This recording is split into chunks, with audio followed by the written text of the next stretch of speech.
सरपंच संतोष देशमुख यांच्या हत्याकांडाला 1 महिना होऊन 15 दिवस पूर्ण झाले। याच हत्याकांडाच्या अनुषंगानं मकोका अंतर्गत कारवाई वाल्मिक कराडवरती करण्यात आली होती आणि त्याच अनुषंगानं वाल्मिक कराडांना 7 दिवसांची पोलीस कोठडी म्हणजेच एसआयटी कोठडी सुनावण्यात आली होती 22 जानेवारी पर्यंतची। ती पोलीस कोठडी आज संपते आणि आज वाल्मिक कराडला व्हीसीद्वारे बीडच्या न्यायालयामध्ये प्रेझेंट करण्यात आलं होतं, जे की सुरेखा आर पाटील यांचं न्यायालय आहे। त्या न्यायालयासमोर त्या कोर्टासमोर वाल्मिक कराडला व्हीसीद्वारे कायदा व सुव्यवस्थेच्या अनुषंगानं हजर करण्यात आलं होतं।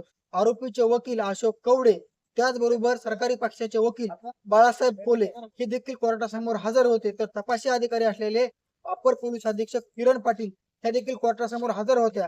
वाल्मिक कराडला सुरुवातीला ज्यावेळेस मोका अंतर्गत कारवाईमध्ये 7 दिवसांची एसआयटी कोठडी जी की तपासाच्या अनुषंगानं चौकशीच्या अनुषंगानं सुनावण्यात आली होती। सरकारी पक्षाच्या वतीनं 10 दिवसांची पोलीस कोठडी सुरुवातीला सुनावण्यात किंवा मागण्यात आली होती। मात्र त्याच दरम्यान कोर्टाकडनं दोनही बाजूचा युक्तिवाद ऐकत 7 दिवसांची न्यायालयीन कोठडी वाल्मिक कराडला देण्यात आली होती। ती 7 दिवसांची एसआयटी कोठडी म्हणजेच पोलीस कोठडी आज 22 तारखेला संपली आणि त्याच दरम्यान वाल्मिक कराडला व्हीसीद्वारे कोर्टामध्ये प्रेझेंट करण्यात आलं, जे की आता सध्याला वाल्मिक कराड बीड शहर पोलीस ठाण्यामध्ये लोकापमध्ये आहे। त्याच जागेवरनं वाल्मिक कराडला व्हीसीद्वारे कोर्टामध्ये प्रेझेंट करण्यात आलं आणि दोनही बाजूचं जे म्हणणं आहे ते कोर्टामध्ये दोनही बाजूंनी मांडलं।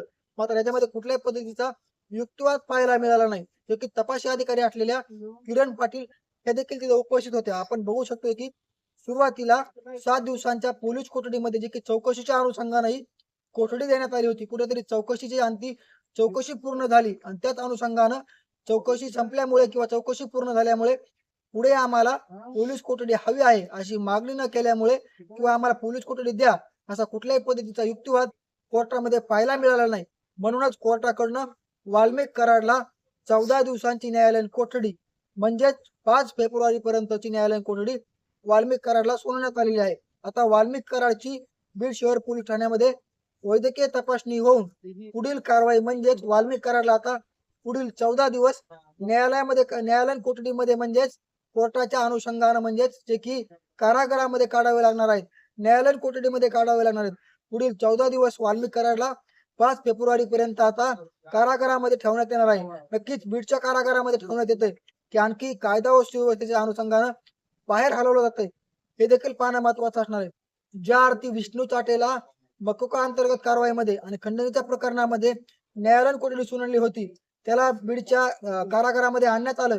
मात्र विष्णू चाटेने एक अर्ज केला होता की मला पुढच्या संपूर्ण प्रक्रियेमध्ये बीडच्या कारागृहामध्ये नका ठेवू किंवा बीडच्या कारागृहामध्ये ठेवू नये अशी विनंती करण्यात आली होती आणि त्याच अनुषंगानं विष्णू चाटेला लातूरच्या कारागृहामध्ये पाठवलं होतं। नक्कीच आता वाल्मिक कराडला देखील तसं केलं जाते का हे देखील पाहणं महत्वाचं असणार आहे। तर दुसरीकडे अॅट्रॉसिटीच्या प्रकरणामध्ये देखील वाल्मिक कराडला ताब्यात घेतलं जाऊ शकते अशी देखील दाट शक्यता वर्तवली जाते। नक्कीच येणाऱ्या काळामध्ये काय घडतंय ते देखील आम्ही तुमच्यापर्यंत पोहोचवत राहू।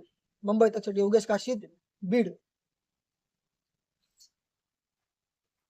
योगेश